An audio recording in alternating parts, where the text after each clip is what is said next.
Like lightning, the prince dashed out the door. That was the most terrifying threat he'd faced yet on this bizarre journey. He ran like a hunted tiger, zigzagging wildly, turning every corner. His fit, athletic body quickly outpaced the short, chubby policeman, who couldn't keep up at all. The prince didn't even glance back. Every second mattered. For half an hour, he ran full tilt, long after the officer had lost him. In the big cities of the East, the streets stay lively late into the night. The heat keeps people indoors during the day. Life begins at dusk. Where now? What next? The world spun around him in the warm, stale night air. He had reached the outskirts of the city.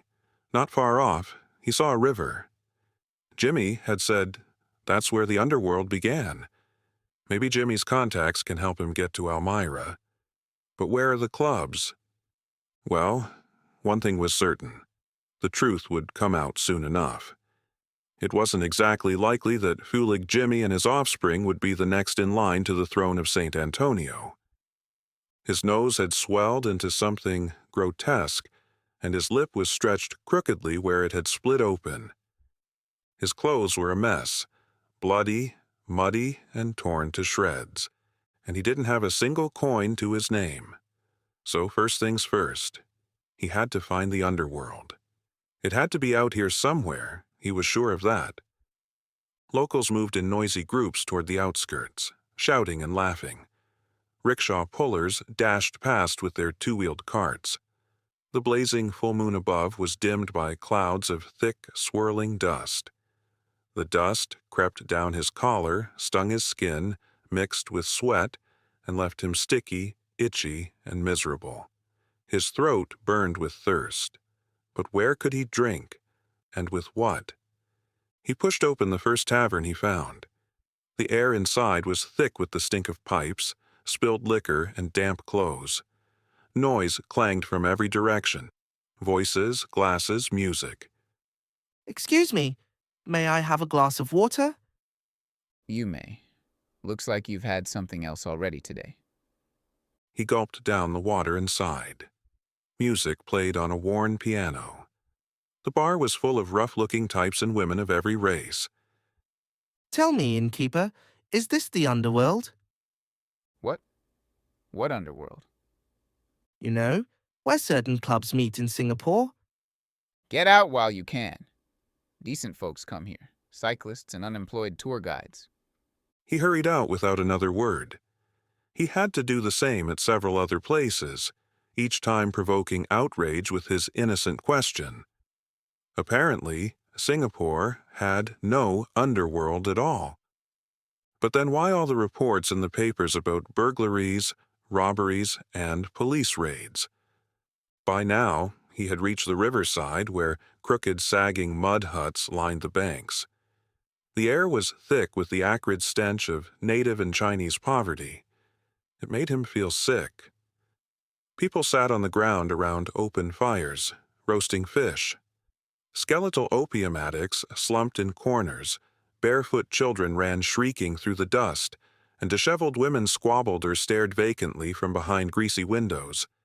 Even Europeans wandered here, filthy, unshaven, drunken wrecks. The river itself teemed with noisy life. Families lived aboard long, raffia-roofed boats where they cooked, played accordion, or made sandals. Sewer canals emptied into the water, and a rotten, disease-ridden mist clung to this overcrowded Chinese slum. The prince's stomach turned. In a window, black and yellow-skinned girls smiled at him. Inside, zithers and harmonicas played. Beside that was a basement bar, with stairs hacked into the earth. At a street corner lit by torchlight, a Hindu fakir performed a sidewalk circus act. First, he charmed a snake to a flute's whine. Then he pierced his skin with needles, and while in that state, passed around a collection plate and calmly swallowed a sword. Chilling trick, isn't it? The prince seized the chance to make a new acquaintance. It's not so special. Anyone can swallow a sword. A sword like that? I doubt it, Sharp. Still so filthy. Pure stomach poison. The prince turned to inspect the speaker. A peculiar figure, thin, long-nosed, strong jawline, a pince-nez dangled from a black cord on his nose. His formal coat nearly reached the ground, but bare shins peeked out beneath it. He wore wooden sandals like the locals, and a massive, floppy artist's hat shaded his face. From beneath it, unkempt gray hair spilled in tufts. He had no trousers, it being summer, but to maintain standards, he kept pulling his shirt cuffs from the coat sleeves with exaggerated elegance. The prince couldn't help laughing. I see you've had a rough day. Yes, some wretches stole my money and attacked me. Happens a lot around here. Shall we introduce ourselves? Not the custom, but you can lie if you want. Not necessary. My name is Archduke Saint Antonio. Trebich. Not even a flicker of surprise crossed Trebuch's face, as if bumping into archdukes were a daily thing for him. Join me for a beer, Your Grace. I'd love to, but I'm broke. They took $5,000. Unfortunate. But not a problem. I'll treat. Do you actually believe I'm an archduke? Why not? If you believe I'm Trebich, it's only fair. But I am the real Saint Antonio. Then you should know I'm the real Trebich. Let's keep that between us. The prince was hungry, exhausted, his eyes burned, and the fine dust settled on his dry gums with a bitter taste. Is Your Highness just passing through? Visiting rural relatives in the suburbs? They stole my country. Stole your? Good heavens! Did you report it? Lost and found is the place for that. The prince nearly burst into tears. Sir, please understand, I truly am Archduke Saint Antonio. And I swear to you, I'm the real Trebich. I used to manage the cinnamon plantation in Borneo. He paused, waiting, as though the young man would gasp in awe. You were the manager of the cinnamon plantation. My word. Please, this must remain our little secret. Now come with me. But I really am the Archduke. And if you're making fun of me, I'm not. I swear I truly am the real Trebich. And yes, I managed the cinnamon plantation in Borneo. The prince was crushed.